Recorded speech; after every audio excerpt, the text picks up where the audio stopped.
name is Drew, and I'm the Aspiring Master, and welcome to the Aspiring Master Presents. This is a show where we talk about the meanings, misunderstandings, and insights about the important words that we use and misuse on a daily basis. Really understanding what we're truly meaning when we talk allows us to convey that meaning and be more understood when we're communicating with others. This not only allows us clearer communication so we can get what we need quicker and with less stress, but also allows us to understand ourselves in more depth than we thought possible. Today on our show, we have our special guest, my wife, Talia Wilson, who, as with myself, is an enthusiastic advocate for personal growth and personal awareness. Today, we're going to be talking about the Merriam-Webster Word of the Year for 2023, authentic. So, let's get going. So we're going to go sort of dive right into it here. I'm going to go look to the side here and grab that Merriam-Webster dictionary's definition. And the first definition that we have for authentic is not false or imitation, real or actual. The second definition is true to one's own personality, spirit, or character. Well, we're going to be talking a little bit about that one. That's sort of where we're going to sit, I think, in this episode. I think you're right. But number 3 is worthy of acceptance or belief as conforming to or based in fact, so factual, basically. Conforming to an original, so as to reproduce essential features, so reasonable to facsimile. Right. Okay. Made or done the same way as the original. Okay. So when you're talking about authentic, it's an authentic copy. Yeah, I was just gonna say right? that. Like, I mean, you remember hearing that? The authentic Les Paul copy of a Les Paul. Yeah, authentic copy. Ooh. Yeah. Well, one of the things that really kind of bugged me about just that definition is the authentic copy, and I have to say Right. I'm going to start relating into an experience that I had when they brought Leonardo da Vinci to town at the museum here in Victoria, BC, and I went to see it. I'm like thinking that we were going to see some original artworks from Leonardo da Vinci, and it turns out they were authentic copies, right? So they're basically digital copies. They photocopied them, right? I mean, I'm sure that it wasn't exactly that. They probably took it with specific wonderful cameras and they spent thousands and thousands of dollars on the film equipment that they recopied these with. Plus there was an original artwork there that they attributed to Leonardo da Vinci. They think his students painted it in one of his classes. Okay. Right? So I went there thinking Leonardo da Vinci, because you're there to experience Leonardo, and it's like I could have looked at this stuff on the web. Right? Like, I mean, seriously. True. Woohoo. Well, I mean, and they're not going to let the Mona Lisa out of the Louvre, to come to Canada. Well, of course not. I wasn't expecting that. I was expecting No. some of his, at least a few of his works, right? Like, I mean, I would have been satisfied just seeing like 2 or 3. Right? With all the rest of it all facsimiles or authentic copies. Then I would have been fine. But I was mildly disappointed at the authentic copy. So we're not going to go down the authentic copy road today. No, apparently not. So let's talk about authentic. And I think that the first definition and the second definition of the Merriam-Webster stuff is the stuff we're going to focus on, not false or an imitation. So it's like, authentic copy is sort of like an oxymoron. No. Oxynomer? No. Oxymoron. Yeah, oxymoron. It's authentic copy is kind of a paradox. There's no such thing as an authentic copy. It can't be authentically copied unless you're talking about a copy of a copy, maybe. Right. So, true to one's own personality, spirit, or character. I think that's what they were talking about as the word of the year is authentic, real, I not think false. part of why it was Word of the Year was in relation to all the the AI stuff coming out and getting really, really popular, like Chat GPT and the AI image generators where you can put in a description and it spits you out a picture of what the AI thinks these people should look like. They all Yeah. end up looking like VC Andrews characters. Nice. No, Well, there was one on Twitter that was just like, what is this? And everyone's going, I suddenly have weird Flowers in the Attic vibes going on. But I think that's kind of why that got chosen for Word of the Year, was what's authentic and what's not in the age of AI and Chat GPT, especially that we're seeing this stuff getting brought into not just personal lives but the workplace. Well, and I think that too, that we're running into issues with that right now. It's people getting Chat GPT to write their papers and all of that. And yeah, so when you're talking about not false or an imitation, we're talking about this is real. I really wrote it. It's of course, mind you, it's getting harder and harder when you get an authentic copy of human, right?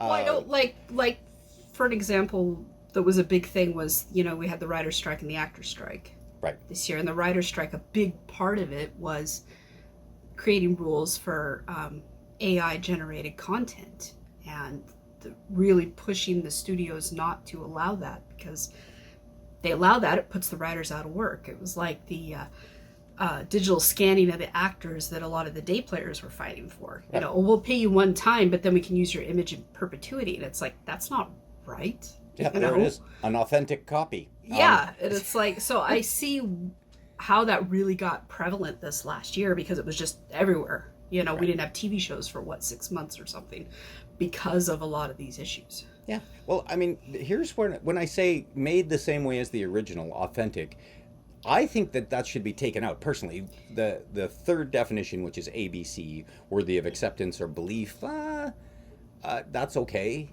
Conforming to the original so as to reproduce essential features. That's a facsimile. Yeah, I can understand that, like in the age of Da Vinci, where he did have students who would replicate his work, but maybe they worked with him, so they were scholars, then they taught people who taught people who taught people. I mean, it's like, I can see kind of back then, because we didn't have, cameras and fax machines and copy machine. I don't know why I said fax machine, but... When they say authentic copy, made or done the same way as the original was done. So if you say I was reproducing the style of Da Vinci, I was painting with the same type of... paints and brushes and canvas, and you're doing it by candlelight or whatever. Exactly. Yeah, that I can get. I can get that. Right. But I think that where we're going to focus is true to one's own personality, spirit, or character, and I think that that's a really important thing to define, because when we're talking about authentic, the first definition, we're talking about not false or imitation. We have to look at what is true to your personality, right? How do we define that? How do we define that? True to personality. What does that mean? Because I've certainly... So go ahead. No. I've certainly heard a lot of people say, that's just the way that I am. As an excuse to be either mean or to be incredibly self-centered, or there's... Well, okay, yeah, that too. But I'm just saying, I've used it described, this is my authentic self. Actually, what was that? The lady that when I was at the retreat with Neil, Donald Walsh, and we were there, and there was that lady that was an empath. Remember her? The empathic lady that said, I am an empath. The one that sat at our table, and nobody liked her because was that the lady that got her nose bent out of shape about something? Because she got her nose bent out of shape because Neil was favoring somebody else, or anyway, right? Anyway, but she was what I would consider a narcissist, that utilized her sensitivity, because she says, I'm an empath and everything impacts me, so you have to be careful of me, kind of thing. Utilized that whole idea of being an empath, that she's super sensitive, to control everything around her. but she said, that's the way I am. Now, is that authentic? Because, I mean, it didn't come across to me as ground-based, this is authentically who I am. It came across to me as, I'm telling you that this is the authentic me because it works for me to control things around me, right? Well, and there's a side of that too that she may believe that yes, it is, but also you got to consider like narcissists. You know, this is just how I am, and if you can't accept it, then it's your problem, not mine. Even if they are not being authentic, they believe a dialogue in their head or something that, you know, this is how I am. I'm not changing for anyone. Why would I change? You know, but the whole empath using that as, you know, an excuse to be sensitive. That to me, that doesn't seem like what an empath is. And here we have to run into that whole perception thing. I know, right? Right? I mean, it's sort of like defining truth, right? Right. When you're talking about something like this, authentic can be very subjective. Oh, it is. It is hugely. I mean, what research I've done on it, it's entirely subjective. Okay. And so when we're talking about it being subjective, when you are, I mean, it doesn't matter. I mean, if you have, say, a psychosis of some sort, say you have Cushing's, right? Or not Cushing's, but what is that one? The one where they go to the doctor all the time. Oh, crap. Munchausen's. Munchausen's. Okay, so say you have Munchausen's and you truly believe all of this stuff while you're saying it. Does that make you authentic? In your own head, yes. Well, of course, for you. But how do we define that as a society and say, okay, what do we consider an authentic person, right? Like if you had authenticity, if you were truly being the inner being of who you are, what does that mean? Well, part of the problem you just brought up is society. Right. If you are conforming to societal norms, you are not being your authentic self. That is the gist of the research. Because you are conforming, and conforming is not being authentic. Okay, I agree. Let's look at it from the perspective of why do I think that I am authentic, right? Okay. What is authentically me? So let's take a look at just like look at me because I'm. No, this is an opportunity for you to talk about yourself, your favorite subject. Oh, look, I can talk about me. No, he's not a narcissist, by the way. Well, like I was kind of alluding to that. It's like, look at me, because I'm authentic. Well, the truth is, I believe that I'm fairly authentic. And when I say believe, my experience of myself dictates that. Right. Now, which is really how it gets measured anyways. Right. Well, yeah. And here's something that we were talking about earlier. You can't really talk about authentic, true to one's own personality, spirit, or character without talking about integrity. And so this is sort of going to be a dual program because we're going to define integrity. We have to define integrity here as well. Firm adherence to a code, especially moral or artistic. No, yeah, that's artistic. Moral or artistic values. Incorruptibility is another word that they use in here. Mm-hmm. The second definition is an unimpaired condition, soundness, integrity. So that means that's the integrity of a structure, right? Yeah. Okay. Yeah. The quality or state of being complete or undivided, which is another completeness is what the integrity of it, the completeness of it. Okay. I'm going to go to firm adherence to a code, especially of moral or artistic values. And that's where the subjective side comes in. Because you don't, what's the code, right? Yeah. You could be part of a certain religion and you adhere to that code, and in accordance to that code, you are being authentic, right? But in terms of the religion, maybe not in terms of yourself. Yes, and herein comes that whole idea of what integrity is like. So when I look at integrity, to me, integrity is honesty to the best of my ability. Okay, I define integrity as my moral level as honesty to the best of my ability. And when I Right. talk about that, that sometimes I'll be scared and I'll say a white lie. Can I come back and say, wait a minute, I was telling you a lie here because I didn't want to get in trouble or whatever. And Like I I'm gonna think, spank you yeah, I afterwards. know, right? Um, so, and I can say honestly for myself that my integrity's up there in my own estimation about 75 to 80%, right? Yeah. In that area. Yeah. Right? It's like I really do my best not to lie to myself or lie to other people.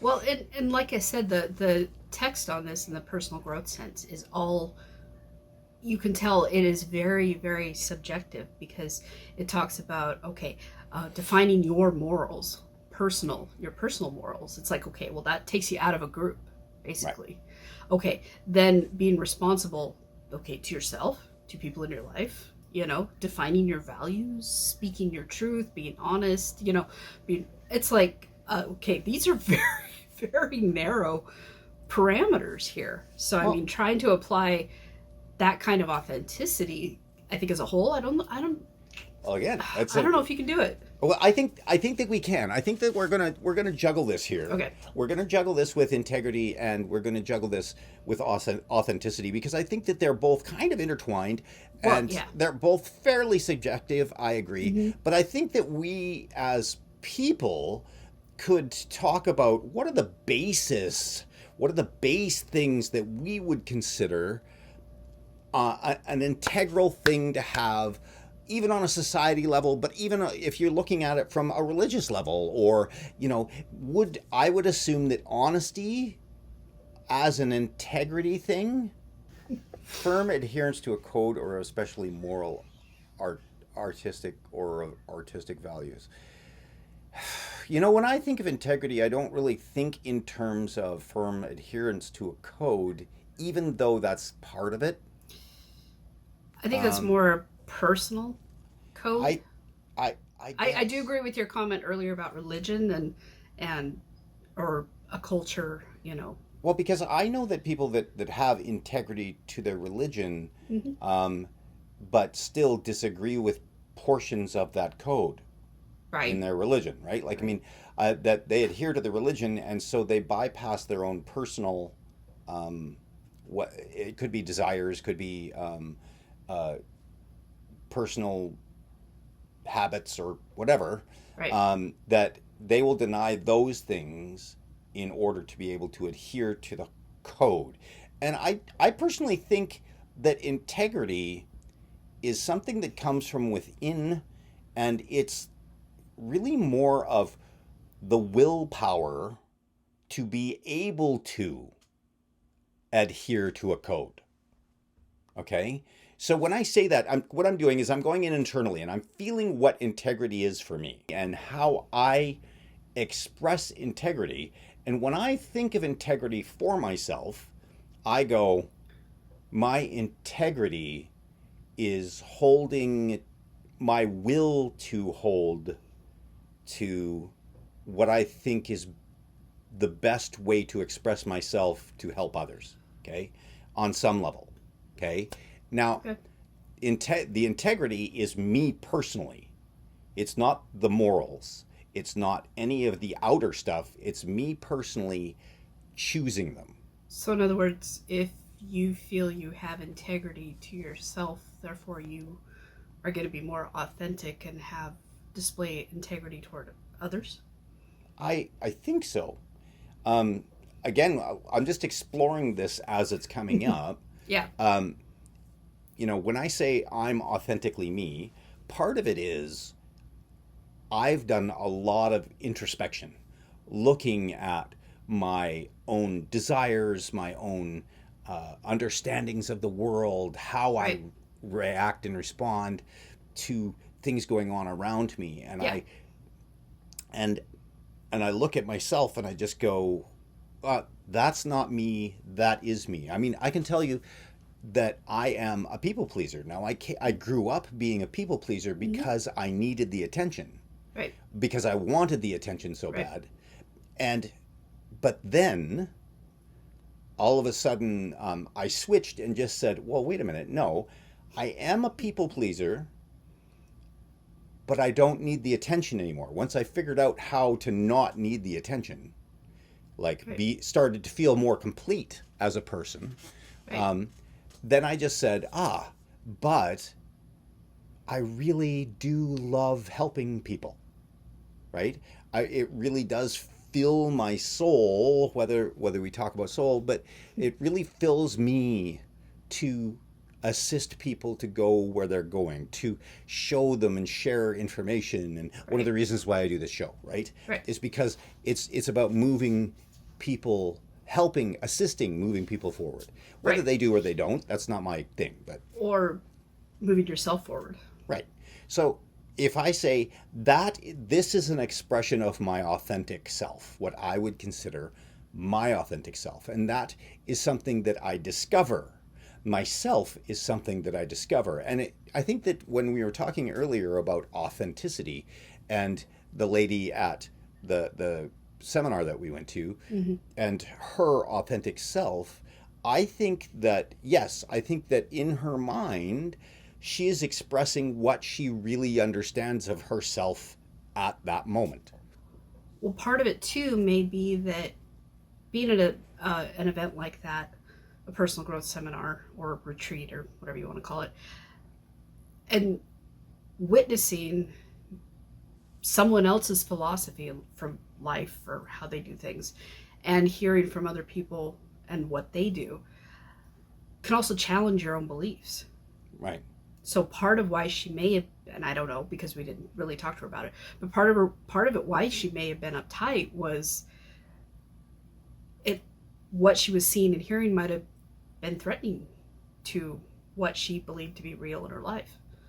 Well, I mean, I think that you hit on how that works too. I mean, if I've said a number of times, if your expectations aren't being reached, then you resort to anger and fear. Right. Anger being the attack version of fear. You're afraid, so therefore you attack and you do a lot of bluster, right?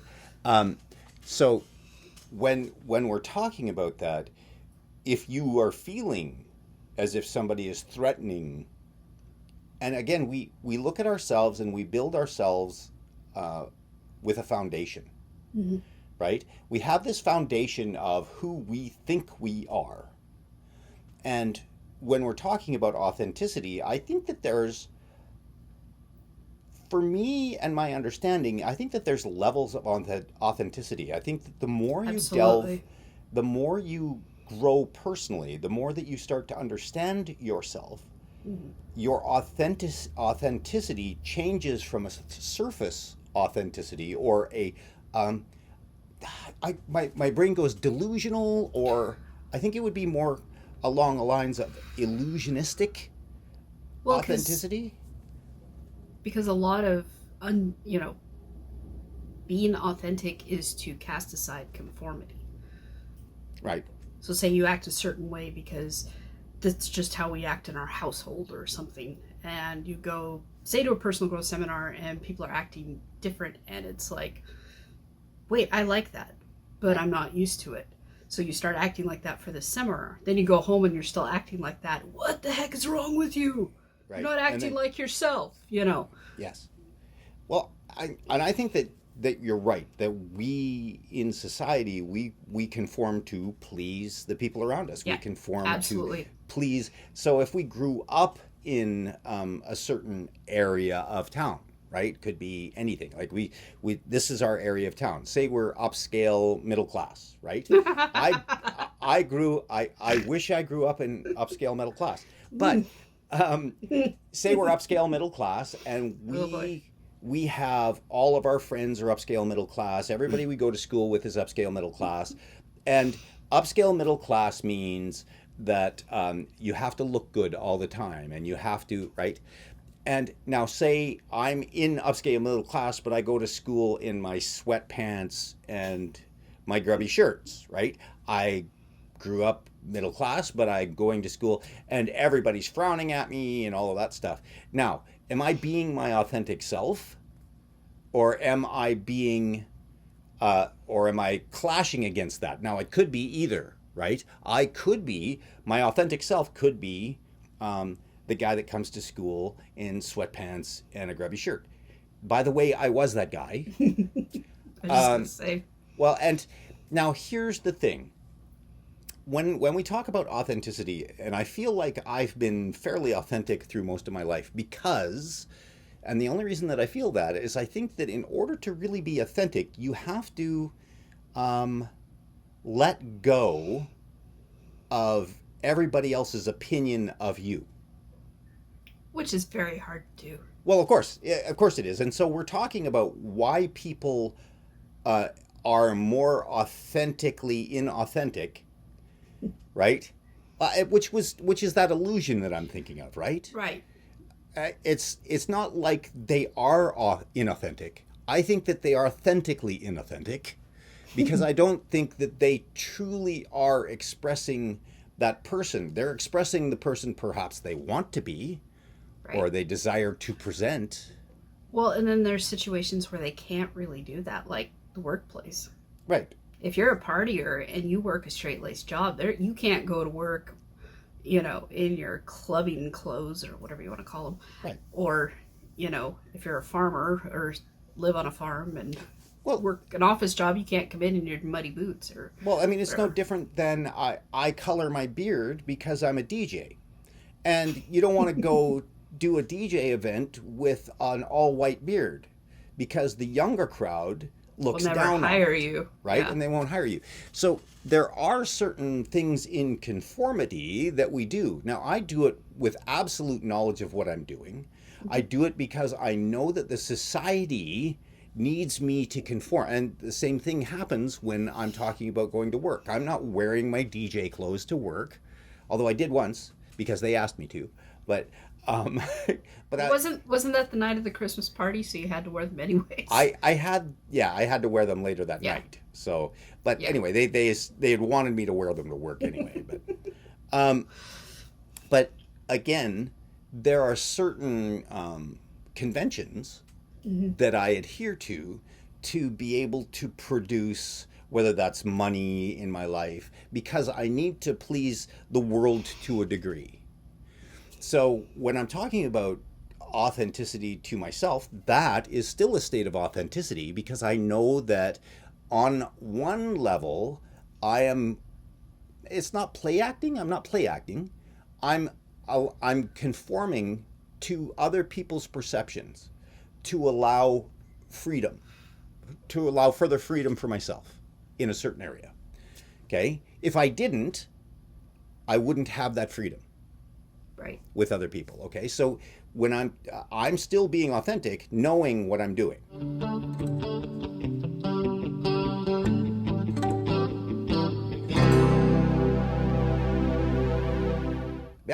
I think authenticity is a conscious thing. I don't think it's a subconscious thing. I don't think it's something that you can present, and I think that's what this is bringing up for me.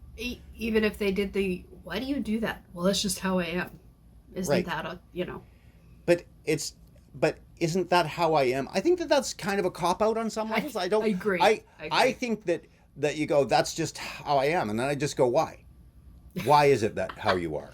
Well, there's a lot of people who don't think about what they're doing. That's just how they react. Right. That's just who I am. Yeah, and they've always done it. It's just the whole, well, that's just the way we've always done things. Well, here's where we can talk about reaction and response. Right? To respond to something is to have forethought or thought into what it is that you're doing. Mm-hmm. Reacting is just a go. Yeah. It's like somebody jumped out and scared you and you go like this. That's a reaction. Reaction is emotional. Right.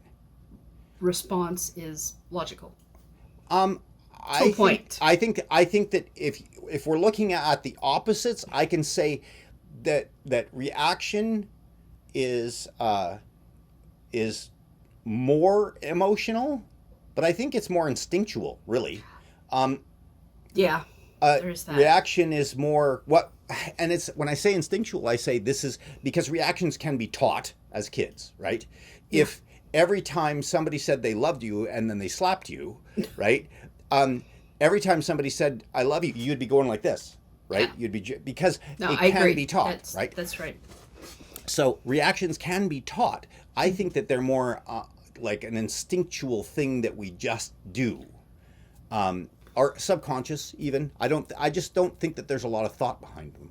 No, I think you're right. It's just, some people, well, they think they're responding, but they're actually reacting Right. because they're reacting from a very emotional place without thinking it through.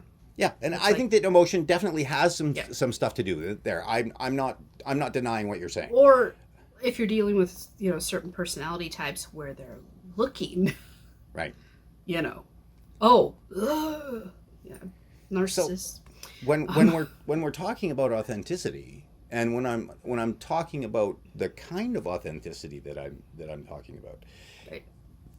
I would say that in order to be authentic, you have to truly know who you are. And I think that there's different degrees of authenticity. And I think that the Yeah. lady that was in that space, being the empath and the drama, I absolutely think it's real for her in Right. her mind somewhere. Right.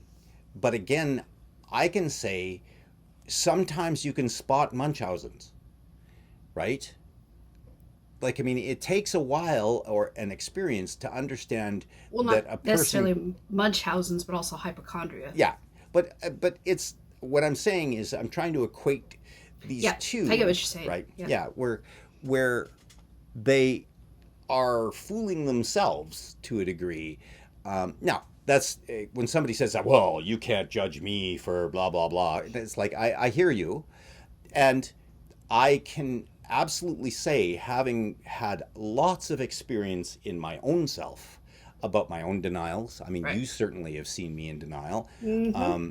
and it, being able to fool myself and having somebody be able to show that to me to be able to get past it, it's not the easiest thing in the world. No, part of what kind of went into this because there was a lot of different like subtext for authenticity. It got into like discussions about courage, and the big one was perfectionism. Hmm. Because perfectionism, if you read Brene Brown, she talks about it like it's inherently evil. Well, I mean, it's a shame-based idea. It is shame based. It's Yeah, like absolutely. you need to be able to. Perfectionism is you need to be able to have the world around you perfect so you don't feel the thing Right. that you don't want to feel, which is Right. upset or out of control or, all of that stuff that goes along with that. And we'll do another episode on that. But per, so when we're talking about authenticity and integrity, I think that authenticity is you get more and more into true authenticity, which is the true expression of your true self. Mm-hmm. I think that anybody that says, I do it because that's who I am, without any explanation, like, let me give you an example. Somebody asked me the other day, because I go into work about half hour early, and go in and I do work and I want, they go, wow, you're here and you're not getting paid and you're doing work. Why do you do that? And I said, because my mind does not shut up. Right? And I get to work at about 5 minutes to 8. Now I could sit in my car and relax my mind and play whatever it is on my phone, basically waste time doing nothing, Yeah. right? Or I could just go in and get some stuff done that I want to get done. Knowing full well that I'm doing it and they're not paying me for it, but it still satisfies me because I have the energy to do it. If I Right. sit on my phone, I know my energy will come down and I'm not, so I understand myself to the point of saying I'm doing it because I know that this is an expression of who I am and who I wish to be. Right. And it doesn't bug me that I don't get paid for it. It makes me happy that I can set up these things, and it helps everybody when they get in. They come in and the music's going, and they come in and the paper's all filled in the machines. And so it satisfies something in me to be able to do it. And when she's asking me these questions, she asked me these questions, and I say, yeah, I've got that brain that doesn't quit, and I just keep going and going. And I said, I'm here, I've got the energy, and so I do it. Right. She doesn't understand that because that's not the way that she functions.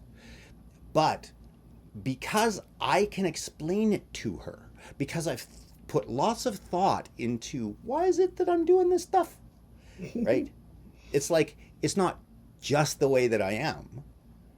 It is very well thought, very well experienced in me that says, yeah, this is who I have been. Does it reflect who I wish to be, right? And authenticity can be really authentically being somebody that you want to be.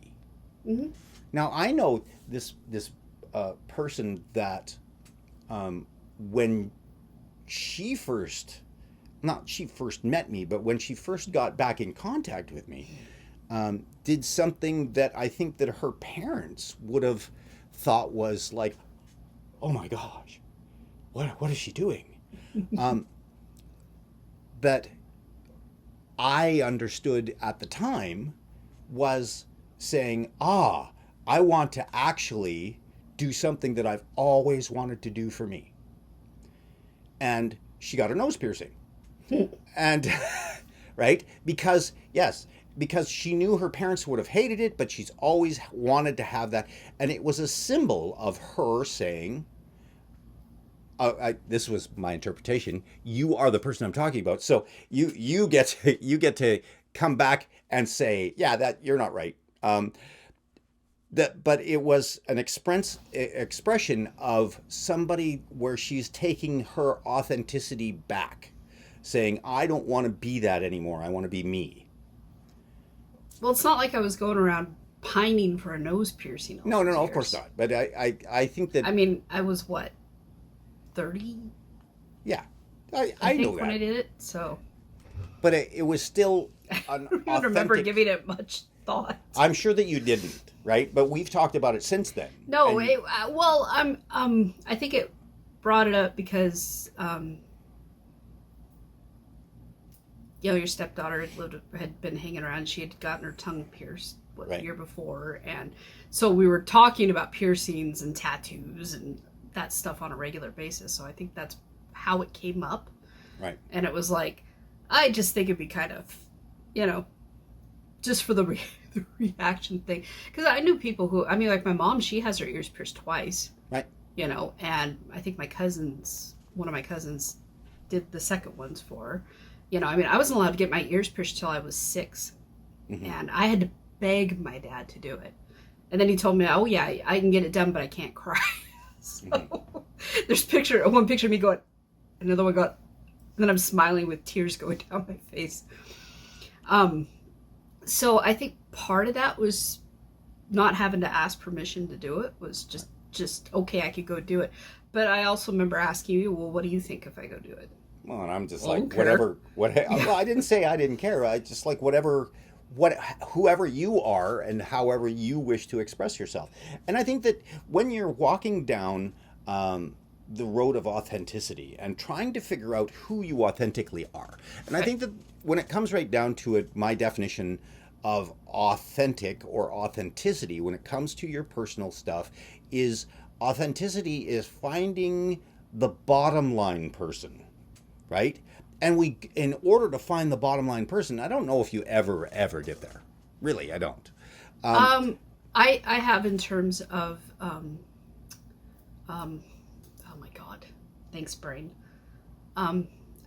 I think deep down, if you think about occupation and, the whole, what do you do? Who are you in terms of the job you do in your life?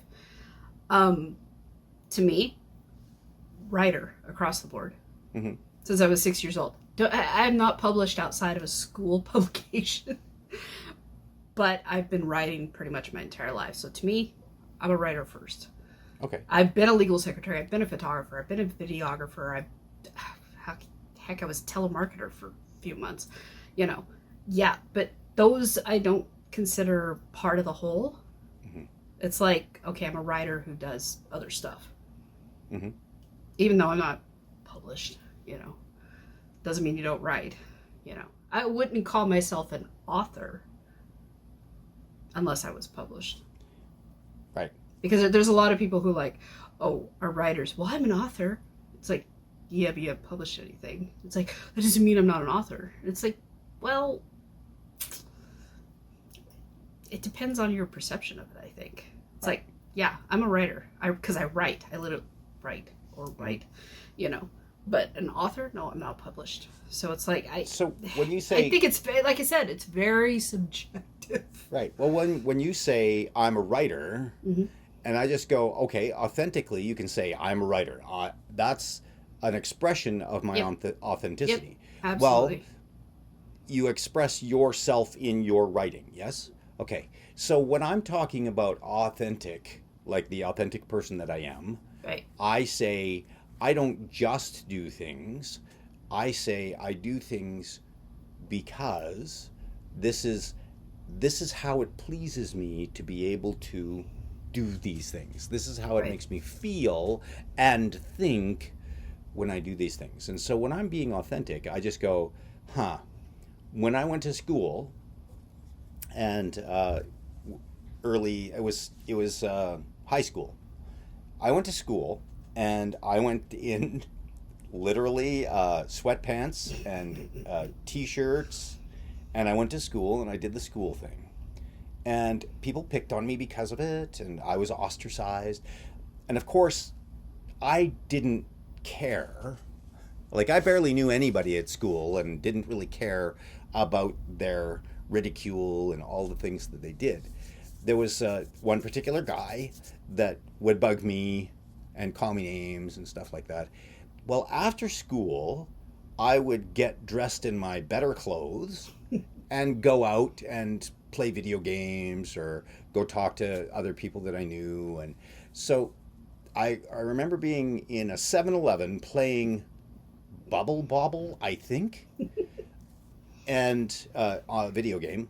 And I was in like some really cool looking clothes at the time. This is late 80s. And so it was kind of like Michael Jackson colors and, just some nice pants that, and I'm there playing, and this guy came up to me and goes, "Drew?" And I said, "Yeah." And he said, "You look good."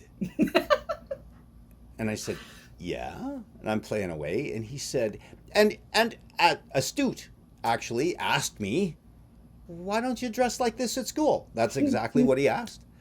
And I said, "Oh," I said, "that's easy," as I'm playing. I said, "They make me go to school. I have no choice. It's not a fashion show to me. I don't care. They make me go there. And so if I'm going to go there and I have to sit in uncomfortable seats and learn, I'm going to dress as comfortably as I can so that I at least feel like I'm relaxed," right? Because it's not something that I don't want to focus on what everybody thinks of me. I just want to get through the school that they make me go do, get it done, Right. and go away. When I'm doing social time, then I dress accordingly. And he went, "Huh." Right? He never bugged me again. That's good. We weren't friends or anything, Right. but he never said anything again because he truly understood that I had thought about it. It's like, no, I'm not going to be that. I'm not going to be that because everybody wants me to be that. I'm going to be authentically the person that I want to be, not what they want me to be. And I think that that's where we come down to authenticity. It is, who do you not only want to be, who do you desire to be, but then you have to discover who you actually are first, Right. right? You have to discover who you are. I mean, I certainly talked to a number of people that have, like, I mean, even a friend of mine who's just really discovering who he is for the first time in his life. Like, because he's wandered through life and just expressed himself as himself. He's really done a lot of introspection and really come out and said, this is who I am. And he finds that some of the things that he doesn't really like, right? I don't really like that I do that. I hate it when other people do it. Why am I doing it to them, right? Right. And so authentically, he does not wish to be that, yet he's got the programming, right? Yeah. He's got to go through the programming. He's already got the programming. He's got the habits. He's got all of those things that create what he doesn't like about his own personal expression. Okay. So he's working on altering his personal expression because he wants to be not a better person, although it does present itself that way initially, but he wants to be the person that he feels that he should be, right? Like that inner being that Right. says, I want to be this, right? Like when you say, I am a writer, right? I know. I just You're giving me Rip Torn vibes know. here from Wonder Boys. I know. I had to do it. But it's like when you look at that, then you go, what does that mean? Well, I don't want to do this behavior over here, and I don't want to do this behavior over here. And then you have to say, okay, how do I reprogram to be able to stop doing that? But you also recognize who you are and then who you wish to be. Boy, part of mine also growing up, I played soccer, I was tomboyish, so I still had long hair. It wasn't as long as it is now.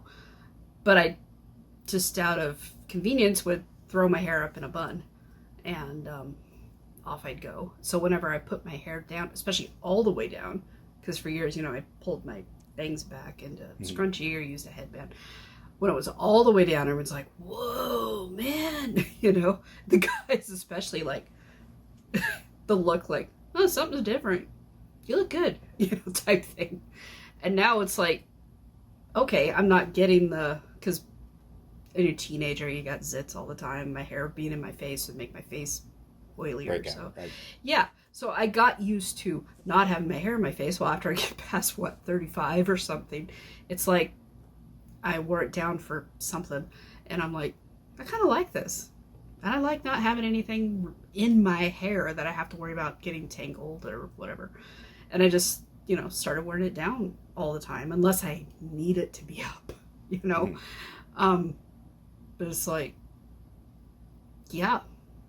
So discovering, I feel like it'd be more authentic to myself that, I've always had long hair with a couple exceptions and never really showed it off. I don't feel like I'm showing it off. I feel like I get up, I wash my hair, I brush my hair out, and I just kind of let it do its thing. So It gets like it's squished now because of the headphones, but it can get really fluffy, and if there's any static in the hair, it sticks to everything. But I feel more like me, I guess I would say, than looking back and thinking, okay, I know why I stuck my hair in a bun all that time, but I didn't really enjoy it that much. I think that the more authentic that you get, the more freedom that you feel. I think that there's a correlation there. I think that when we're talking about true authenticity, and I go, oh yeah, we can look at the dictionary definition, but when I'm talking about true personal authenticity, I just go, true to one's own personality, spirit, or character, I go, first off, you have to understand what that means and how it feels. Right? The other side of that, though, the compliments I used to get when people would see me with my hair down don't happen anymore. Right. So there is that side of it where they're used to, oh, okay, this is just how she is now. La, la, la. It's not a novelty anymore. Well, so, but again, that doesn't really matter. It's just something you notice going, okay. But I'm not saying I miss that. I miss getting the extra attention, no.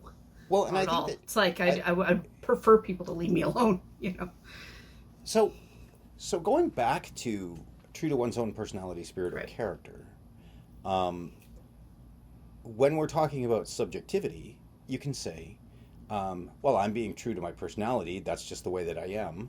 And when I say, no, I disagree, because unless you can back that up just the way that I am with a reason why is that just the way that you are, and Right. what created that, like, I mean, really having gone and experienced yourself and understanding what what that's there for, and you can make sense of it.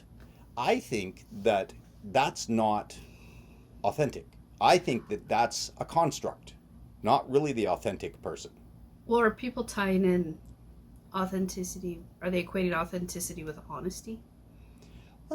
Yeah, and there we go too. I mean, yeah, that's a really good point, because is authenticity honesty? Honest, honest self-expression. I think honesty is part of it. I don't think Right. it's the whole of it. Well, okay, but let's look at that. I think that authenticity could be honest self-expression. Honest self-expression. Now, again, honesty is subjective, because if you truly believe something that is incorrect, you truly believe it's correct, even though it may be incorrect. Right. And so you can authentically express that. Well, doing the research, and I ended up on this website called mindtools.com, and it talked about how to come to your authentic self. And it had a list of different things, and one of them was communicate honestly. So, okay, if you're communicating honestly, do you have to be honest with yourself first? Well, I think that that's it. I think that really, if you're communicating honestly, you can only communicate about your honest self or your authentic self. I think that when people get caught up into the communicate honestly, and all of a sudden that's like, yeah, you're ugly, right? I'm just being honest. That Right. I right, don't think honesty is a placeholder for bluntness. right. Well, I mean, but I mean, again, it ties into it, but it does. You know, social Well, I mean, cues are there for a reason. I can be honest, and I know that people that I talk to, I'm very honest with my perceptions of what's going on. Okay, but I also say I can be wrong about this, but this is what I perceive. Does this sound right to you? Um, it's not. This is what communicates that, and this is why it communicates that to me. Right. I can have that kind of honesty. Now, part of the reason that I can get away with that is because the people that I'm talking to already respect the fact that I'm honest about myself. Yeah. That I can say, yeah, I'm absolutely messed up in this area over here, Right. and I wasn't holding true to my own integrity, which is Right. being honest, which is right, honesty and stuff come out of integrity, Right. right? So I wasn't being true to that, and I go, yeah, you are absolutely right. I wasn't, and I was afraid, or I just wasn't thinking, or whatever it was that I was doing, or I was trying to protect myself so I didn't get hurt, or which is a lot of the times why we lie and stuff, right? We don't want to be hurt, or we don't want anybody upset with us, Well, so we'll conform or it's tell like lies. And, being your wife and seeing how you are day in and day out and how you relate to other people, and you come home and you talk about stuff. what's going on? Yeah. Yeah, yeah. The only time I think I've ever really called you out is when you contradict yourself. Right. You're saying this when before you said it like that. Right. Or you And were then saying something that doesn't really jive with your personality, and it's like, Right. okay, what's going on with you? Right. And I mean, it's usually you're having a issue, right. personal issue, and it's like, I'm just feeling XYZ. Yeah. Okay, now I know, and it's not Drew's about ready to go jump off a bridge, or anything like that. Because it's like, even if you can't tell me, Right. if you could tell me how you're feeling, even if you can't tell me the like, especially if you're counseling with somebody and you can't talk about what you're talking about to betray confidence or anything like that. But if it's causing some emotional turmoil, you can at least tell me I'm very emotionally distraught or whatever. Right. Okay, now I know. I can give you your space, or I can help you through it, or whatever, make you some cookies, type thing. That's, to me, is honest communication. Right. I mean, you may be withholding something to, but when you're talking... keep a confidence with another person. That doesn't mean that you're not still being honest with me about what's going on. Right. Okay. So we have this the tie-in of honesty and authenticity. Yeah. And honesty can be is I think really an integral part of authenticity. Honesty, absolutely. Honest expression. So when we're saying honest, what do we mean? Truthful. Truthful. Factual. Yes. Okay. But there is a difference between truth and fact, though. Right. But so it depends if you want to split that hair. Okay, when I'm being honest, or even when I'm being authentic, it is being true to my central self. Okay, that's the way that I define it for me. I go true to my central self. So going to school in the sweatpants, even though it ostracized me from a bunch of people, knowing full well that if I dressed up and I played the part, I could get more stuff. I wasn't interested in the more stuff that they could give me there. I was interested in getting through school in the most comfortable manner that I could possibly do, and not worry about other people's stuff. If I can concentrate on this, I can move that stuff off to the side. So being authentically myself in that moment, making those conscious choices, knowing full well that I would be ostracized for my conscious choices, but knowing that it was truthfully who I was, as opposed to the person that I didn't want to present. Right. But that requires an understanding of self that most people don't carry, and I understand that too. Right. And I think that's why when we're talking about authenticity, it goes down levels. The more you understand about yourself, the more truly authentic you are. And I think that's it for our show today. I think you're right. I want to thank everybody for watching again. I want to thank my lovely wife for coming on the show and chatting with me and having this wonderful discussion about the word of the year for 2023. Thank you, Merriam-Webster. Yeah. And have more authentic days, and I will be authentic with you again on our next show. Have a good one.